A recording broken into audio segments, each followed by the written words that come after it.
అని పిలిచావు ప్రభువా, అది ఎవరు పిలువాని పిలుపు, అది వెన్నడు వినలేని పలుకు. ఓ అమ్మా అని పిలిచావు ప్రభువా, అది ఎవరు పిలువాని పిలుపు, అది అన్నడు వినలేని పలుకు. అమ్మా అని పిలిచావు ప్రభువా, తల్లి మారసిన మారవనంటివి, తల్లి మారసిన మారవనంటివి,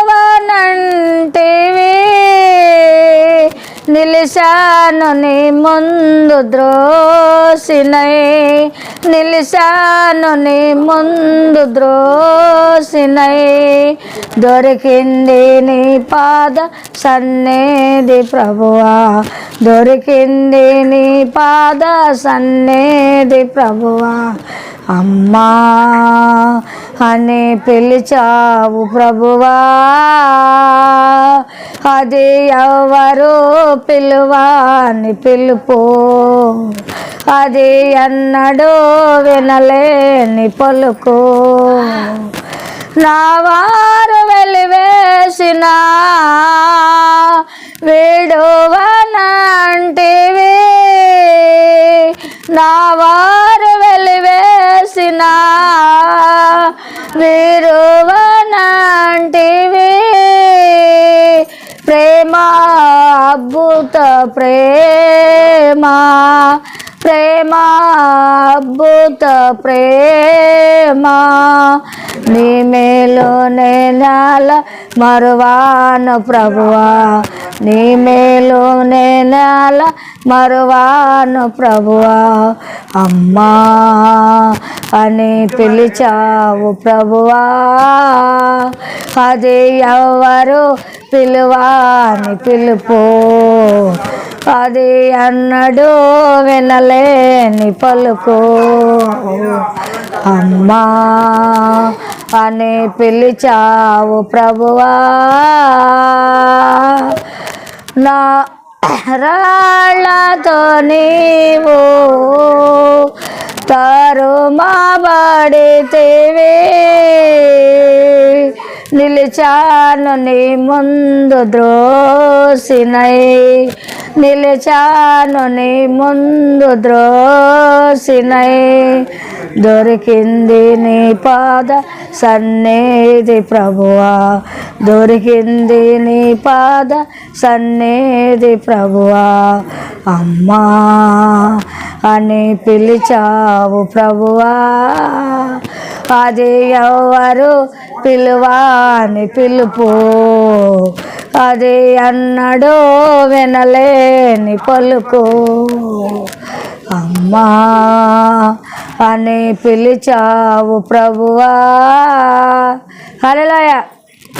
దేవుని పరిశుద్ధ నామమునకు మహిమ కలుగును గాక. ప్రియులారా, ఈ సమయంలో దేవుని వాక్యాన్ని మనం చదువుకుందాం.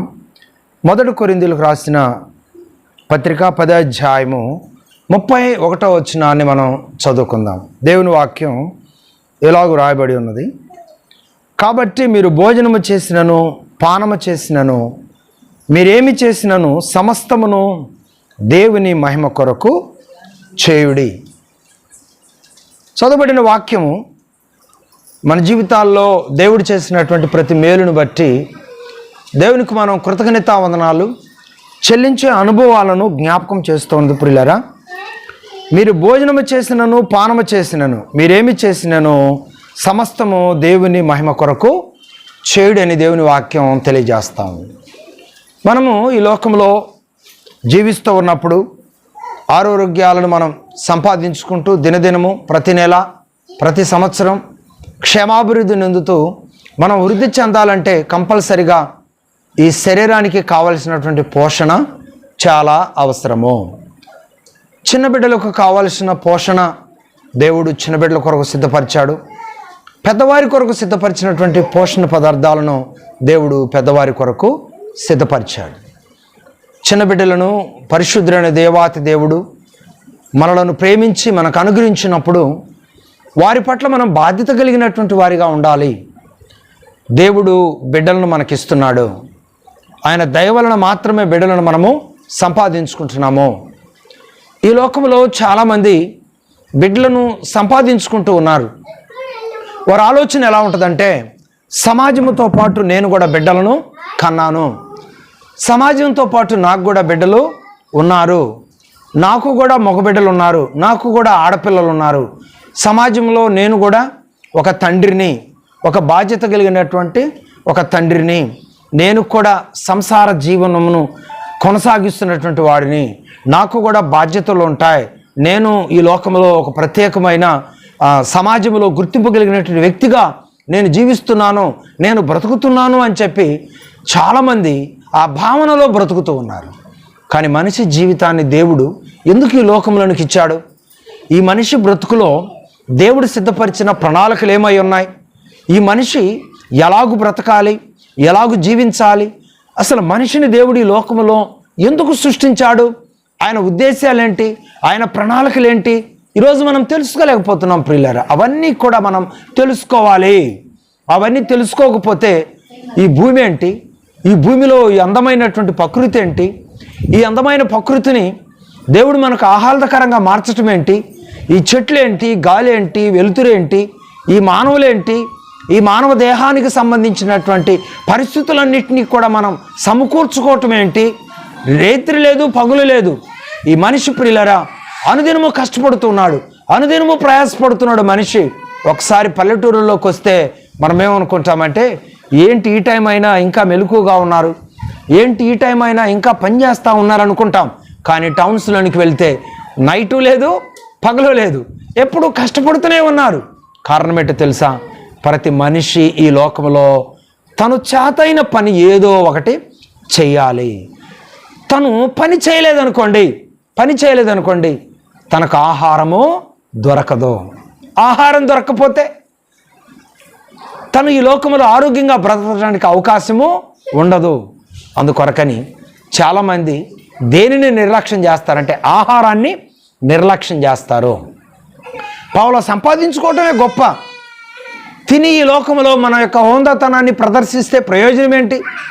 తింటాము, సమాజంలో మన యొక్క బలాన్ని, మన ఖండనలను చూపించుకుంటాం, ప్రయోజనం ఏంటి అంటుంటారు చాలామంది.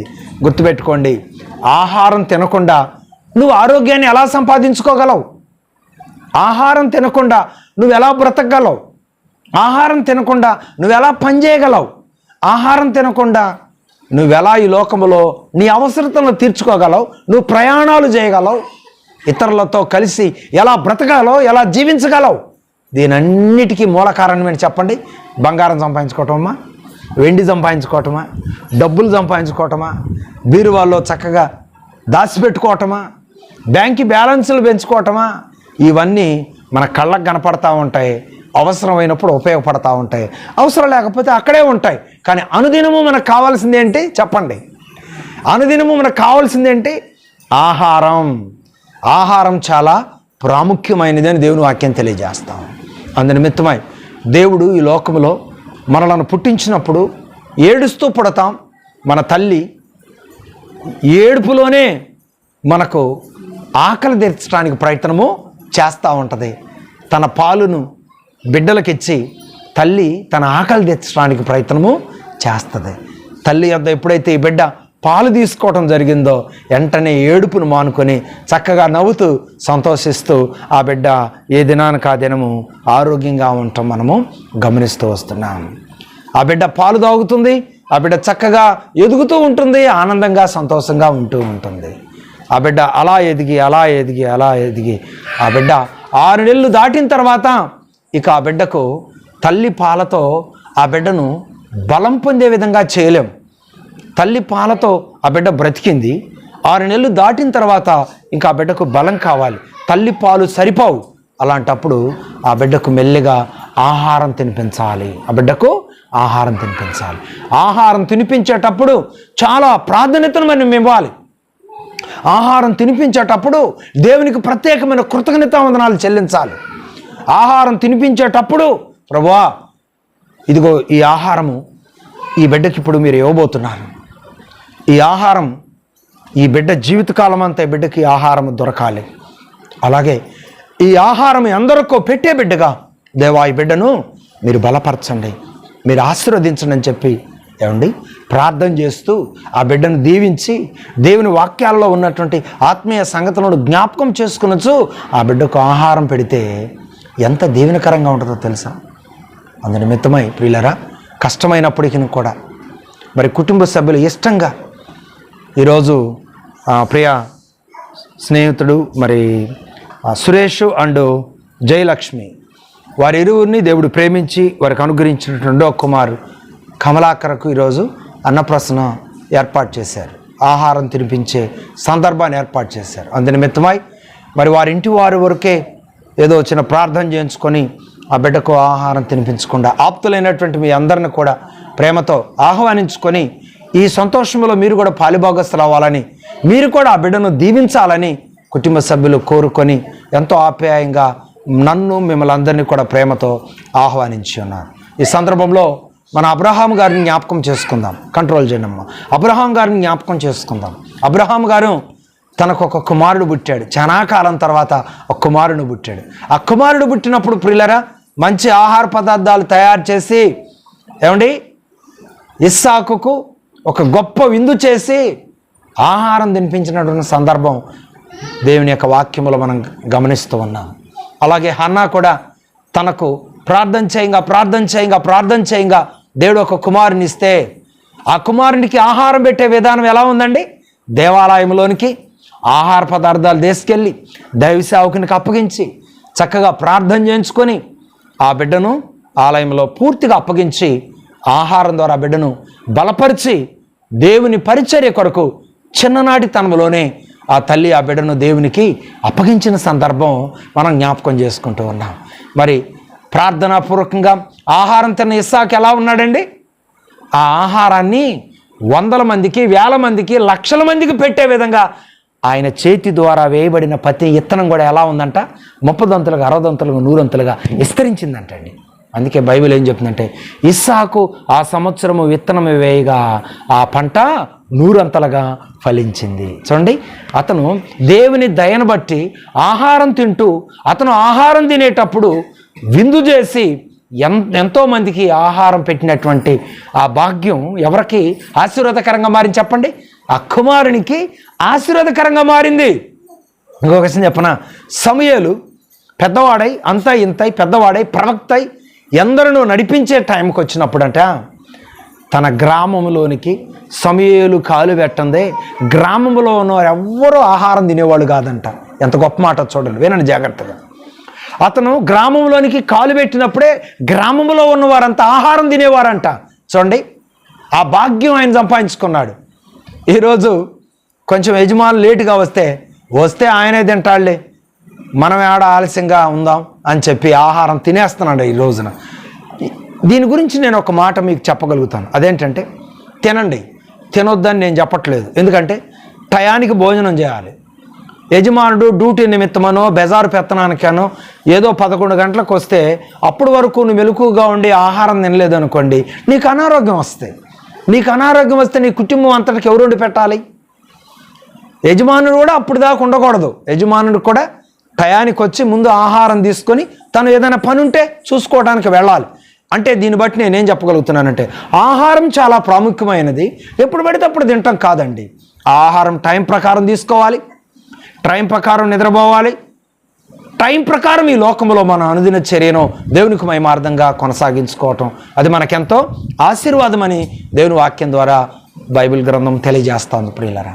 అందునిమిత్తమై మరి ఆహారం తినే నియమాలు కూడా మీరు కరెక్ట్గా ఎంచుకోవాలని ప్రభుపేట నేను కోరుతా ఉన్నాను. ఈ మధ్యకాలంలో ఫ్రిడ్జ్లు వచ్చిన తర్వాత ఈరోజు కూర వండుకొని 3 రోజులకు తింటున్నారు, మరి పచ్చడి వారం రోజులకు కూడా తింటున్నారు. అంటే ఏం లేదు, ట్యాబ్లెట్ వేసుకోకుండానే మనం లేనిపోయిన రోగాలను ఇంకా ఎక్కువ చేసుకోవటం అన్నమాట. కాబట్టి దయచేసి చాలా జాగ్రత్తగా మనం ఉండాలి. ఆహారం మంచిదే, కానీ ఆహారం ఎన్ని రోజుల వరకు అయితే మనకు ఉపయోగపడుతుందో అన్ని రోజుల వరకే మనం జాగ్రత్త పరచుకోవాలి. ఎక్కువగా జాగ్రత్త పరచుకొని తినడానికి ప్రయత్నము చేయకూడదు. కానీ మనం ఏం చేస్తున్నామంటే పాడైపోయేదాన్ని మనమే ఇంకొంచెం రోగాన్ని ఎక్కువ చేసుకోవటం కొరకు దాచిపెట్టుకుంటున్నాం. ఆహారం తినే విధానం మనం ఎక్కడ నేర్చుకోవచ్చు? పాత నిబంధనలో నేర్చుకోవచ్చు. పాత నిబంధనలో అరణ్యంలో మరి పరిశుద్ధుడైన దేవాతి దేవుడు ఇజ్రాయేలీలకు ఆహారం పెట్టే సందర్భంలో ఆయన ఏమన్నాడు? ఇదిగో మన్నాను మీరు తీసుకోండి, ఈ మన్నాను ఉదయం మీరు తీసుకొని సాయంత్రం వరకు మాత్రమే మీరు దాచిపెట్టుకోవాలి. ఒకవేళ మీరు ఆత్రంగా గనక రేపుడికి కూడా దాచిపెట్టుకుందామని గనక మీరు దాచిపెట్టారా, ఆ మన్నా ఏమైపోతుంది? పాడైపోతుందని వాక్యం చెప్తాం. అలాగే పాడైపోయేది. ఎందుకంటే మీకు నేను అనుదిన ఆహారం నేను మీకు ఇస్తున్నాను కదా, మీరు దాని కొరకు మీరు ఏదో దాచుకోవాలనే తాపత్రయం పొందవలసిన అవసరం లేదు. కనుక మీరు చాలా జాగ్రత్తగా నా మాట ప్రకారం మీరు జీవించాలని చెప్పి అలనాడు ఇజ్రాయేలీలకు దేవాతి దేవుడు ఆజ్ఞాపించాడు. అలాగే దేవుడు కూడా ఇజ్రాయేలీలకు అనుదిన ఆహారం దేవుడు సమృద్ధినిచ్చి అరణ్యములో దేవుడు కొదువులేని ఆహారాన్ని ఇజ్రాయేలుకు దయచేశాడు. మరి త్రాగే నీరు కూడా అరణ్యంలో నీరు లేకపోతే ఇజ్రాయేలు ప్రజలు నీటికి ఇబ్బంది లేకుండా ఉండాలని దేవుడు నీరు ఎక్కడి నుంచి పంపించాడండి? ఎక్కడి నుంచి పంపించాడు నీరు? ఏమండి, బండలో నుంచి దేవుడు నీటిని పంపించిన గొప్ప దేవుడు మన ప్రభు అయిన యేసుక్రీస్తు వారు. ఆ రెండు మనిషికి అవసరం. ఆ రెండింటిని మనకు దయచేసేది ఎవరు? చెప్పండమ్మా, ఆ రెండింటిని మనకు దయచేసేది ఎవరు? నాగేశ్వరరావు గారు కానీ, రమేష్ గారు కానీ, సురేష్ గారు కానీ మాకు ఆహారానికి కొదువు లేదు, మా నాన్న మా అమ్మ మాకు చక్కగా అది పక్కది మా నాన్న మా అమ్మగారు చక్కగా మాకు వరి పంట పండించుకోవటానికి మాగాడి కొన్నారు, అవి పండించుకుంటాం, శుభ్రంగా తల కొన్ని బస్తాలు తీసుకొని కొదువు లేకుండా మేము ఆహారం తింటామంటే సరిపోద్దా? నాన్నగారు బస్తాలు పండించి మెట్లు వేసినా వండుకున్న ఆహారం చేత్తో తినాలి కదా. చేతితో 4 వేళ్లతో ఒక ముద్ద ఆహారం నోటి దగ్గరకు వచ్చినా నమలాలి కదా. నవ్వులే భాగ్యమైన దేవుడు ఇవ్వాలి కదా. అందుకొరకని గుర్తుపెట్టుకోండి, ఎంత సమృద్ధి మనకున్నా మనం తీసుకునే ఆహారాన్ని దేవుడు మనకి ఇస్తున్నాడు. అది మనకు దేవుడే ఇవ్వాలి. మనకు చక్కని ధాన్యము ఉన్న ఈ లోకంలో కూరగాయలు మన చుట్టూనే హిస్టోరీ అక్క ఎలాగైతే కూరగాయలు చుట్టూ ఇంటి చుట్టూ చక్కగా వంకాయలు, టమాటాలు, బీరకాయలు, గోడు చిక్కుళ్ళు, తనబకరా గోడు చిక్కుళ్ళు, అమ్మ బెండకాయలు, ఇంకేం పండించు అక్క? బెండకాయలు, దొండకాయలు కూడా ఏమైనా వేసావా? అన్ని కూరగాయలన్నీ నా చుట్టూ ఉండేలే, ఇష్టమైనప్పుడు కోసుకొని తింటాలే అంటే కుదరదు. ప్రభువా, ఈ చెట్టును ఈ విధంగా పెంచుకోవటానికి నువ్వు నాకు భాగ్యం ఇచ్చావు తండ్రి. కాయ కోసుకొని కూర తయారు చేసుకొని తినేటప్పుడు ప్రభువా ఈ ఆహారం తినడానికి మీరు నాకు అవకాశం ఇచ్చారని చెప్పి తిన్నారు. ప్రతి విషయంలో కూడా గుర్తుపెట్టుకోండి ప్రియులారా, మనం ఎంత గొప్పవాళ్ళమైనా, ఎంత సంపద కలిగిన వారమైనా, ఏమంటే ఇంట్లో బస్తాలున్నా, ఇంటి చుట్టూ కూరగాయలున్నా గుర్తుపెట్టుకోండి, వండుకునే ఆరోగ్యం ఉన్నా, ఇష్టానుసారంగా నమిలి మింగే కెపాసిటీ ఉన్నా గుర్తుపెట్టుకోండి, దేవునికి మనం మొదటిగా కృతజ్ఞత వందనాలు చెల్లించి ఆహారం తీసుకొని అడుగులు ముందుకు వేసే ఆలోచన విధానాలు మీరు కలిగి జీవించాలని దేవుని వాక్యము తెలియజేస్తూ ఉంది. అందుకే కూరకలను పుట్టించేది నేనే, గింజలను పుట్టించేది నేనే, ఈ లోకంలో నీకు ఆహారానికి అవసరమైన ప్రతిదీ కూడా ఇచ్చేది నేనే అని దేవుని వాక్యం తెలియజేస్తాను. దేవుడు ఇచ్చిన ఆహారాన్ని బట్టి ఏం చేయాలి? అలనాడు శిష్యులకు దేవుడు ప్రార్థన నేర్పాడు. అయ్యా, నేడు మాకు కావలసిన అనుదిన ఆహారం నేడు మాకు దయచేయము. ఆహారాన్ని బట్టి మనం ప్రార్థన చేసుకుంటూ దేవునికి వందనాలు చెల్లించేవారిగా ఉండాలని దేవుని పేట నేను తెలియజేస్తున్నాను. కొంతమంది ఆహారం చూసుకొని, కూరగాయలు చూసుకొని ఏం మురిసిపోతూ ఉంటారు. పక్కంటోళ్ళు పచ్చడి తింటుంటే ఏమా సంతోషపడతా ఉంటుంది చూసివా. నేనంటే ఏమనుకుంటున్నాం, కమ్మన కూరలతో తింటున్నా, కమ్మన బాస్మతి రైస్తో తింటున్నా అని చెప్పి నవ్వుతూ ఉంటారు కొంతమంది. కానీ అలా ఎప్పుడు చేయడానికి ప్రయత్నము చేయొద్దు. ఎందుకో తెలుసా? నువ్వు కారంతో తిన్నా, కోటమయంతో తిన్నా, బీపీ రైస్తో తిన్నా, మంచి కూరతో తిన్నా ఏం చేయాలి? ప్రభా, మీరు ఇచ్చిన ఈ ఆహారాన్ని బట్టి నీకు వందనాలయ్యా అని చెప్పి మనం దేవునికి వందనాలు చెల్లించి ఆహారం తింటే ఇంకా మంచి ఆహారం దేవుడు నీకు నీ నమ్మకత్వాన్ని బట్టి నీకు అనుగ్రహిస్తాడని కూడా ప్రభు పేట నేను తెలియజేస్తున్నాను. ఈ మాటలు ఎందుకు జ్ఞాపకం చేశానంటే, బైబిల్లో ఒక వ్యక్తి జ్ఞానంతో చక్కగా పంట పండించుకొని తను గోడాలు నింపుకొని, కొత్త గోడాలు కట్టుకొని ధాన్యమంతా కూడా గోడాల్లో నింపుకొని ఏమంటున్నాడు? నా ప్రాణమా తినుము, త్రాగుము, సుఖించుము, కావలసినంత ఆహారం నీ కొరకు నేను సిద్ధపరిచాను. అప్పుడు అంటున్నాడు, ఒక స్వరం వచ్చి అంటుంది, ఓ ఎర్రివాడా, ఈ రాత్రి నీ ప్రాణం అడుగుతున్నారు, నువ్వు సంపాదించిందంతా ఏమవును, నువ్వు సిద్ధపరిచినవి అన్నీ ఏమవును? అంతే కదా. కావలసినవన్నీ మన చుట్టే ఉంటాయి. ఈ లోకంలో నుండి మనం వెళ్ళిపోయాం అనుకో, మరి అవన్నీ ఎవరు తింటారు? అందుకని ఉన్నాయి మనవి కాదు, ఏ రోజుకి ఆ రోజు మనం అనుభవించిందే మనదే.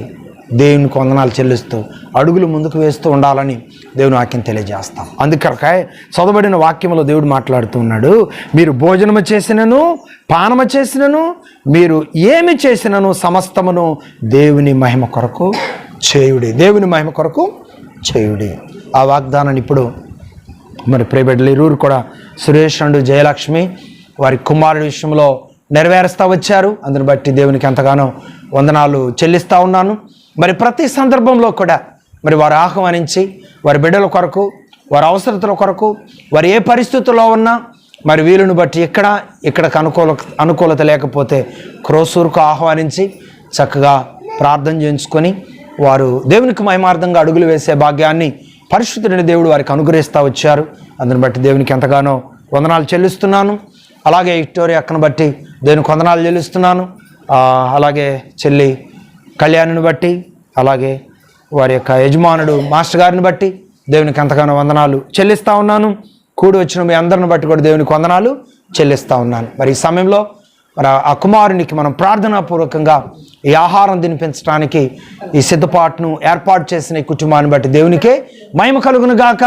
ఈ ఆహారం తినిపించబోతున్నటువంటి ఆ కుమారుడు దేవుని కృపలో ఆశీర్వదించబడాలి. ఎప్పటివరకు తల్లి పాల ద్వారా ఆ కుమారుడు ఎదుగుతూ వచ్చాడు.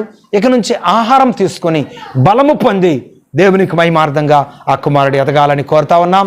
ప్రభువైన యేసుక్రీస్తు వారు వయసు యందును, దేవుని దయందును, మనుషుల దయందును, జ్ఞానమయందును వర్ధిల్లినట్లుగా మరి ఆ బిడ్డ కూడా దేవుని దయలో వర్ధిల్లాలని ప్రభు పేట నేను కోరుతూ మరి ఈ మాటలు ఎంతతో ముగిస్తున్నాను. దేవుడి మాటలు దీవించును గాక. Amen, amen.